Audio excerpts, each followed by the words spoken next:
یہ بھی ایک المیہ ہے کہ لوگ منتظر ہوتے ہیں، مرد کے دوست وہ مرد کی طرف سے اس گفتگو کو سننے کے منتظر ہوتے ہیں، عورت کی سہیلیاں عورت کی طرف سے اس گفتگو کو سننے کے منتظر ہوتے ہیں، اور پھر یہ نیا جوڑا یہ اپنی شب زواف کی جو کاروائی ہے، اس کا جو معاملہ ہے، اس کو بڑے فاخرانہ انداز میں بیان کرتے ہیں۔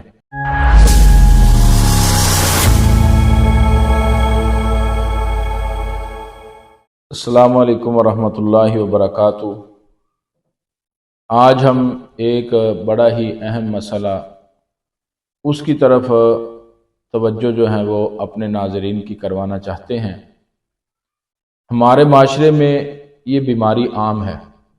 کیونکہ آج کل شادیوں کا سیزن ہے، شادیاں ہو رہی ہیں، نکاح ہو رہے ہیں، نئے جوڑے جو ہیں وہ بن رہے ہیں، وہ تشکیل پا رہے ہیں۔ بالخصوص ان جوڑوں کے لیے یہ پیغام ہے کہ ہمارے معاشرے کے اندر یہ عام بیماری ہے کہ شب زواف یعنی شادی کی پہلی رات میاں اور بیوی کے درمیان، خامد اور بیوی کے درمیان جو معاملات ہوتے ہیں، اسے صبح مرد اپنے دوستوں میں اور بیوی اپنی سہیلیوں میں بیان کرتی ہے۔ اور یہ بھی ایک المیہ ہے کہ لوگ منتظر ہوتے ہیں، مرد کے دوست وہ مرد کی طرف سے اس گفتگو کو سننے کے منتظر ہوتے ہیں، عورت کی سہیلیاں عورت کی طرف سے اس گفتگو کو سننے کے منتظر ہوتے ہیں، اور پھر یہ نیا جوڑا یہ اپنی شب زواف کی جو کاروائی ہے، اس کا جو معاملہ ہے، اس کو بڑے فاخرانہ انداز میں بیان کرتے ہیں۔ اگر وہ بیان نہ کریں تو معاشرے میں یہ سمجھا جاتا ہے کہ نہ جانے ان کو کوئی مسئلہ ہے کہ جس کی وجہ سے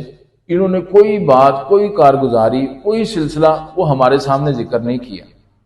تو حضرات ناظرین، میں اپنے ان بھائیوں سے، اپنی ان بہنوں سے جو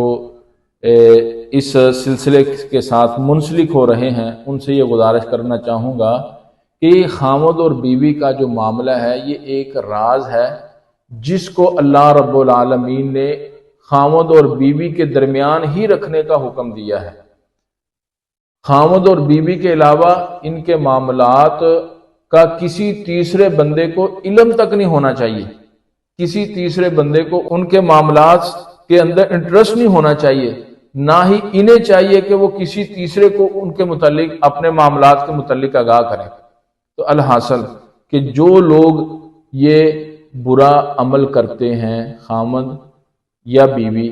اپنے معاملات کو لوگوں کے سامنے ذکر کرتے ہیں، نبی علیہ السلام کی حدیث سماعت فرمائیے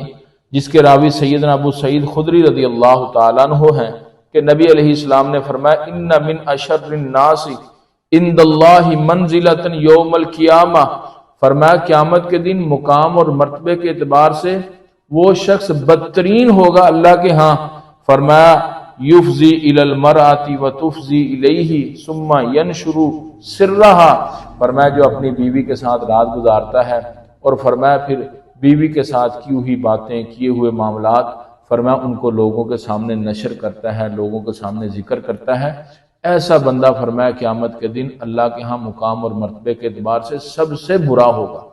تو اس لیے یہ ایک گناہ ہے اور بدترین گناہ ہے، اس سے ہم نے بچنا ہے۔